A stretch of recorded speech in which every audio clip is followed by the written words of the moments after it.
Hello, everybody, and welcome back to part two of speaking to Ravish Malhotra and his journey into peace.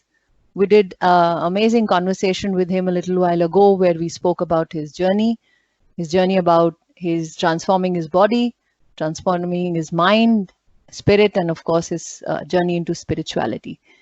And of course, we ended with a beautiful practice. I hope you have adopted that practice. I hope it has put you at peace, made you more aware. We are back with part two, and we have a lot of questions from our members in Milap. Milap is a non-custodial, is a support group for non-custodial parents and families. And this is part of our coffee conversations where we talk to people about matters that are close to our heart, about divorce, separation, co-parenting, and life. So welcome back, Ravish. Thanks so much for having me back again on this session.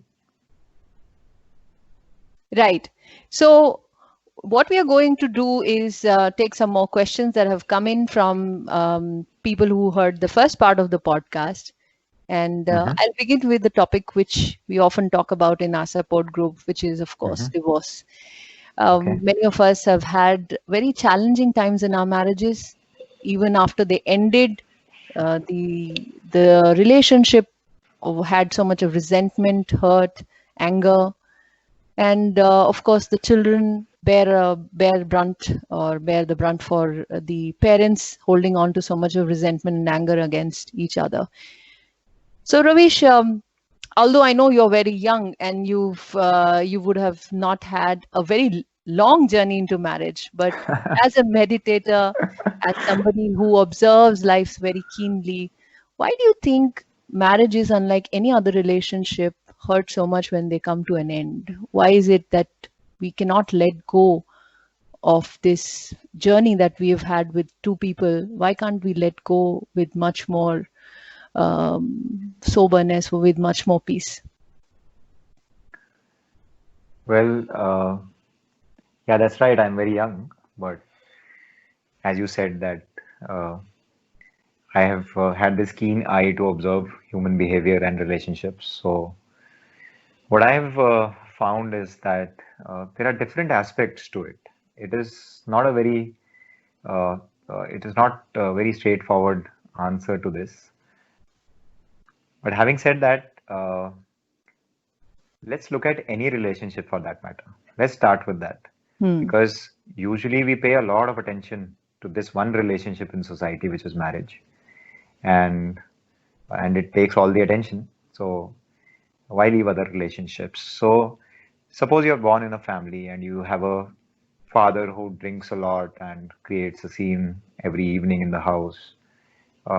You have seen your mother crying, you know, and you know that the relationship is not good and you're not happy in that environment, but still you don't have a choice. Hmm.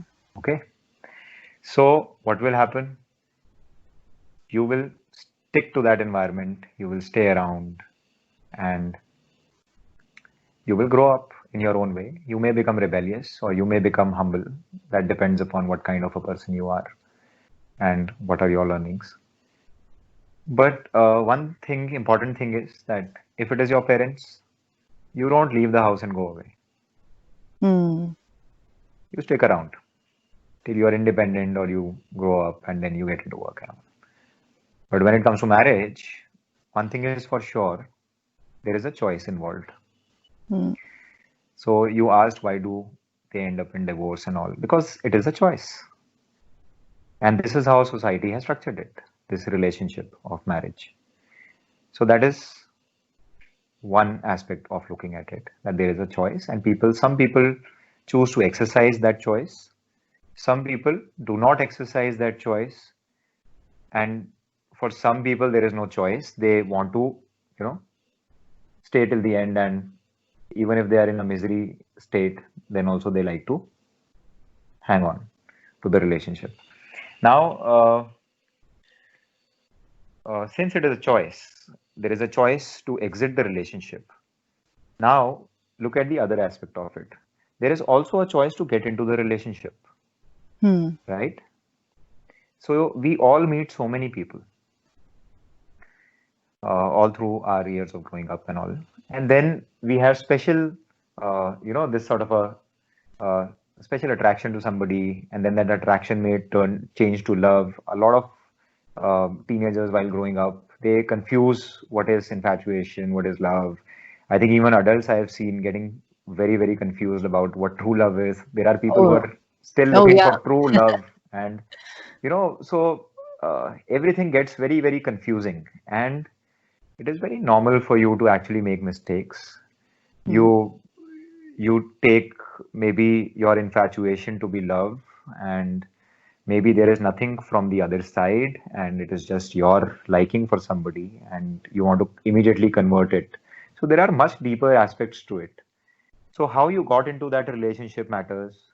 Then what has been your upbringing, that matters. And so what made you arrive at that choice of choosing this person as your partner matters. Also, important thing to understand is that as beings, as human beings, we have certain emotional needs, we have certain intellectual needs. Hmm. So all these needs have to be fulfilled in exchange with somebody else. Okay. So there is a constant exchange which is happening. So one exchange is happening at a existential level, which is keeping us alive. For example, we are breathing. You and I are breathing right now. There is an Hmm. exchange going on between us and, say, the plants. Okay.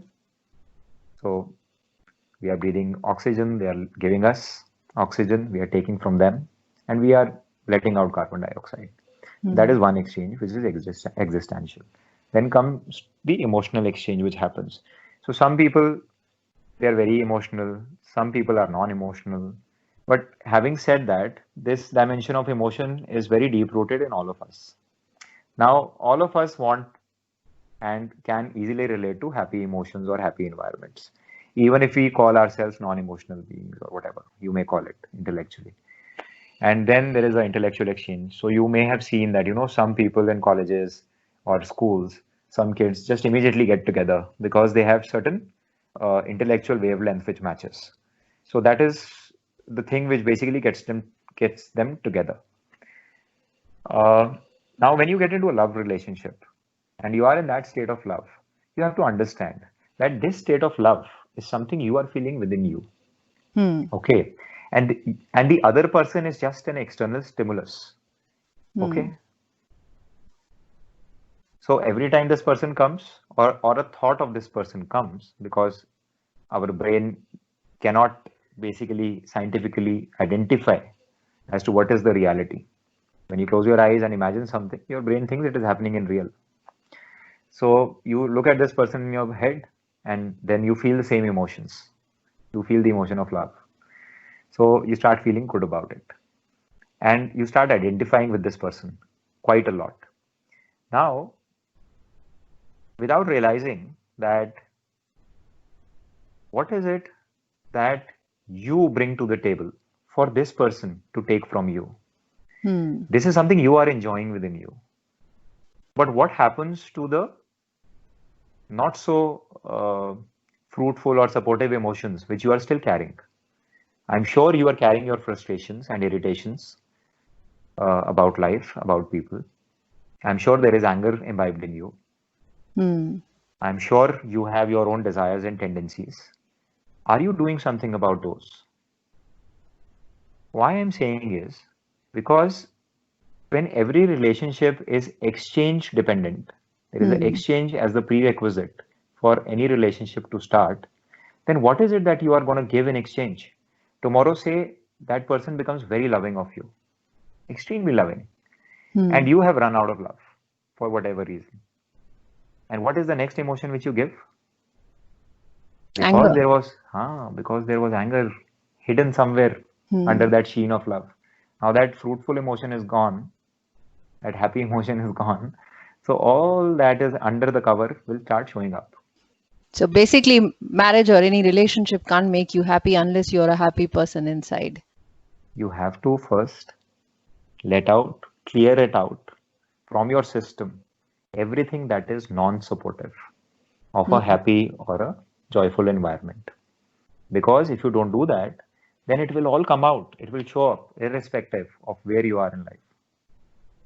So this learning has isn't easy for a lot of people, because at the end of a marriage or any relationship, especially a romantic relationship, there is a lot of blame game.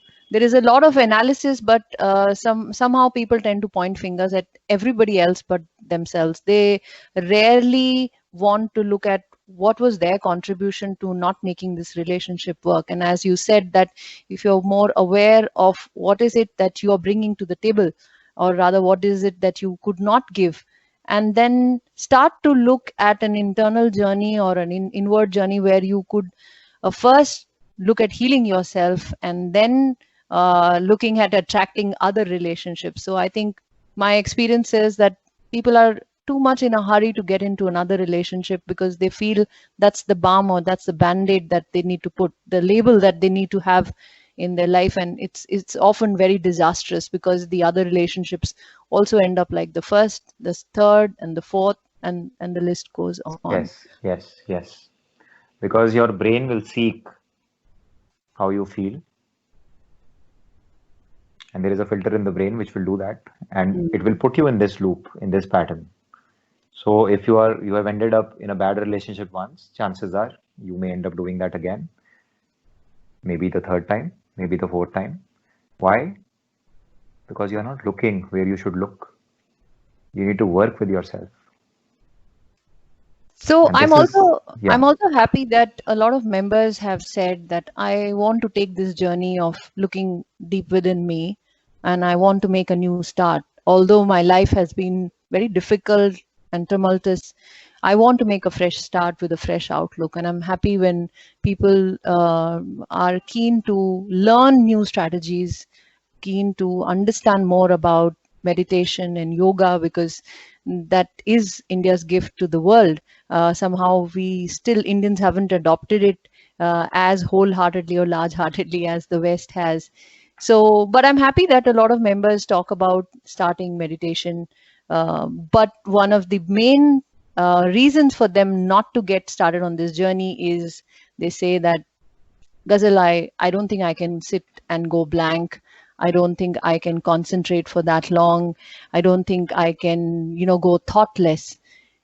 So what would be your advice for people who want to get started into meditation, for everybody? So for many years, I struggled with my meditation practice because I always found an excuse around the time of meditation not to do it.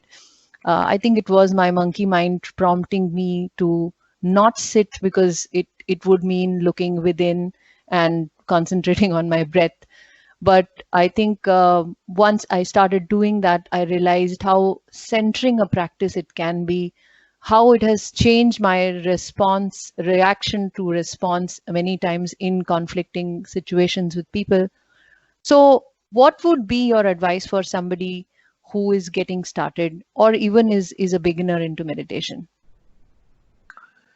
So it is very important to understand how the mind functions, because a lot of people get into these things without looking uh, at their own conditioning, at their own mental conditioning.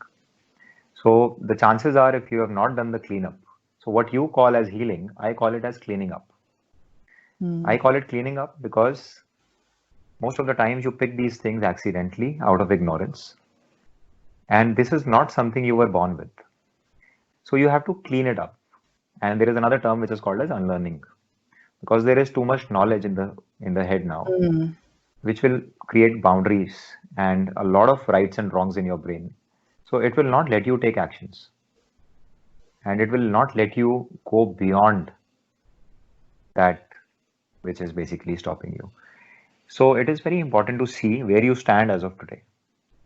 So where you are is very important, and the way to do it is I advise people to sit down in a peaceful state, of course. And if you do not know anything, just take a shower and sit. Just taking a shower will actually take away a lot of things. You sit down with a pen and a paper and start writing down whatever is there in your head. Whatever thoughts are there in your head, just pen down. You may end up filling one page, you may end up filling 2 pages, you may end up filling 20 pages. The idea here is to clean your head. There is no other intention. Because right now, accidentally, knowingly, unknowingly, your mind is full. There is no space for anything. So just to begin meditation, if you do not clean up, it won't work for you. Because this mental chatter and the restless mind will again take away all your awareness and attention back to your thoughts. And then it will also make you believe that this is the only reality. There is nothing beyond this. So first you need to tackle this and take it heads on. So do this exercise, clean up your head, and then maybe you can start by sitting for 5 minutes. There are n number of podcasts available. And understand the tendency of the mind. You can never control your mind. But at the same time, having said that, you can maybe divert the attention of your mind to something which will benefit you. That you can do. That much power nature has given you, right? Even if unconsciously mind chatter is going on, that is mind's tendency. You bring your focus to your breath. Now mind will support you. Because the tendency of the mind is that A, it will keep generating thoughts. And second thing is, you need to understand, the mind can do. So multitasking is a myth. The mind can do only one task at one time. You know what I mean? So if you divert all the attention to your breath, then you will realize, you won't even realize that all the thoughts will just vanish. And if again a thought shows up, you again bring back your attention to your breath. If it shows again, you acknowledge that thought. Nobody is asking you to get into the trap or get associated with that thought, and then that thought will, generate 10 more thoughts, and then it will take your attention completely away. And then, you will not feel happy. In fact, you will feel even more burdensome and you'll get up. Don't do that. Just bring your attention back to the breath. So the important thing is not to judge yourself for thinking, overthinking, having a lot of thoughts coming to your mind. No. For me, sometimes I keep, sometimes the thought that I don't have tomatoes at home in my fridge, to a undone task at work, to worries about my reconnecting with my son. So there are all kind of thoughts that come to our mind. So you're saying not to judge yourself, bring back your attention to your breath. Even if the thought comes in, focus on your breath, because the mind can focus only on one thing at a time. See, right now the mind is used to functioning in a certain way. Okay. And if you clear your head, if you keep a journal and you write in that journal every night before going to bed, spend 10 minutes, clear your head before going to bed. Repeat the same exercise when you wake up. You will see that all your to-do list, pending tasks, or somebody said something, all these things you have taken care of. Your mind is relaxed now. And then you take a shower and sit down for your meditation. And then see what thoughts are coming. Chances are slowly there will be no thoughts. Interesting. So Ravish, before we close this session, can I request you to do a few minutes of guided meditation with us so that everybody who's listening to this can get started? And I'll request everyone who's listening to this podcast to start this meditation with us. It may be just 2 minutes, 3 minutes, 5 minutes, but the magical journey begins only when you start it. So can you please do a meditation practice for us? Yes, we can. So wherever you are, just sit down. If possible, sit in a cross-legged posture with your palms facing upwards. You can keep your hands in your lap on top of each other, or maybe on your thighs facing upwards. Whichever way is comfortable, you can do that. You can also sit on the chair. I want you to take a deep breath. As you inhale, Let all the thoughts show up, whatever is coming to your mind.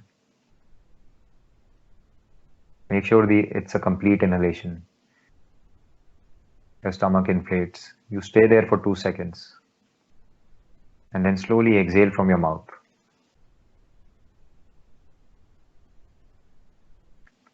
You do this again. Take a deep inhalation. Make sure your stomach inflates, your belly comes out. Stay there for 2 seconds. Exhale from your mouth. Exhale fully. Your stomach goes in as you exhale. Do this one more time. Take a deep breath. Slowly inhale. Inhale deeply. The belly comes out. Stay there for 2 seconds. Slowly exhale from your mouth. Your belly goes in. And relax.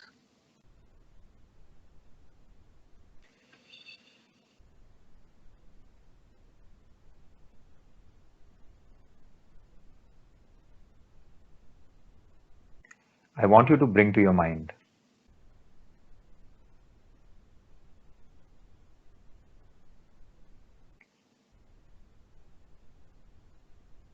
this awareness.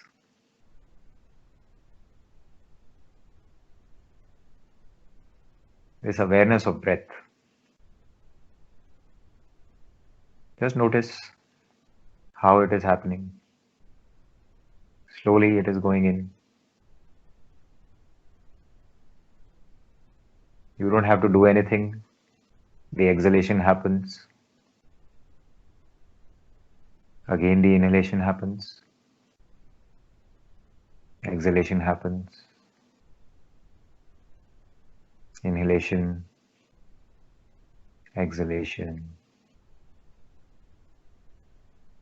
Now, if I have to tell you to bring your attention to the moment of transition between the inhalation and the exhalation. Just notice.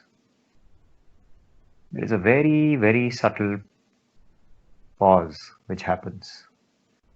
This pause you are not creating. It is there between inhalation and exhalation.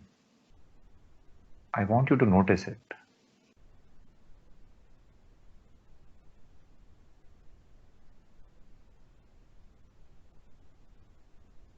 You don't have to try to inhale or exhale. Just drop that tendency.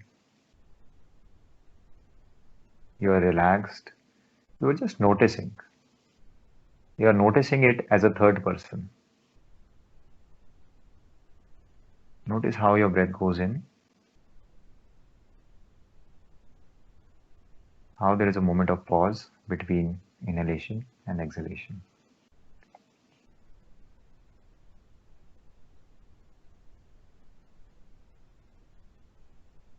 Now I want you to slowly lift your chin.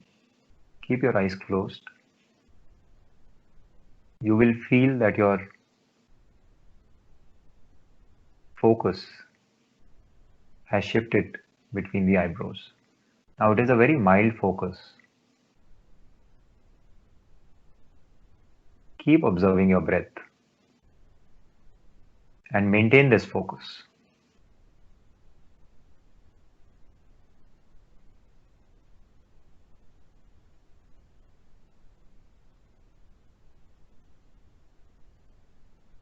As you inhale, you relax.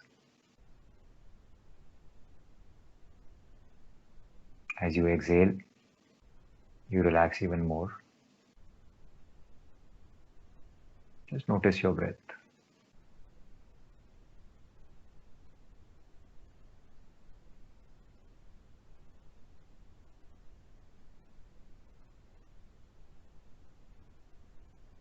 This breath is carrying your life. Acknowledge it, appreciate it, watch it.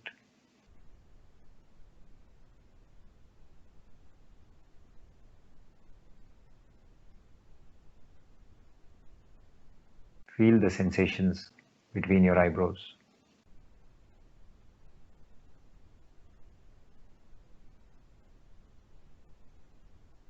You're feeling light.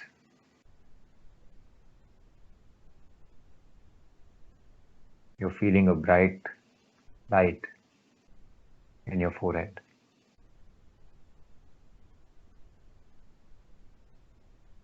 This bright light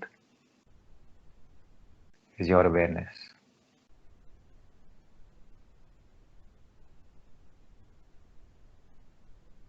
This awareness is on your breath.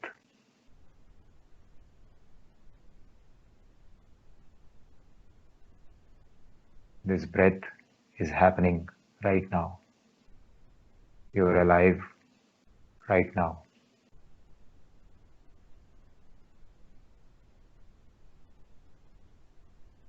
This is your life. This is your breath. This moment, you are alive.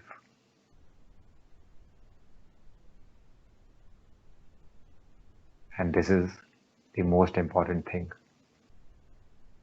Realize it, appreciate it, acknowledge it, imbibe it.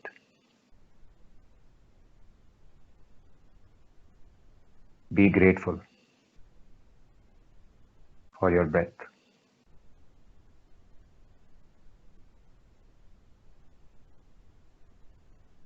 Thank the Creator who created you.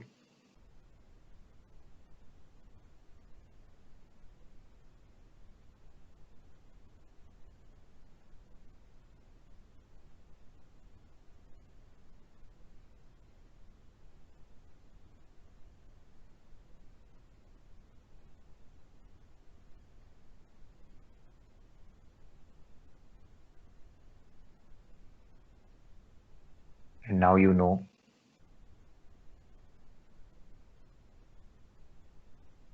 that this is the most important thing in your life, your breath.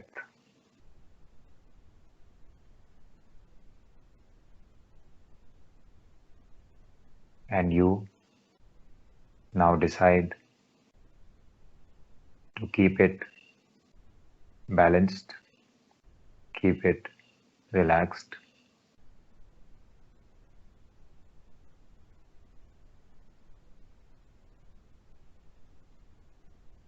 keep it centered.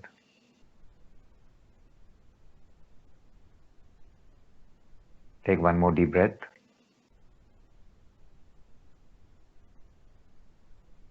Slowly exhale. Relax. When you feel comfortable to open eyes, you can open your eyes.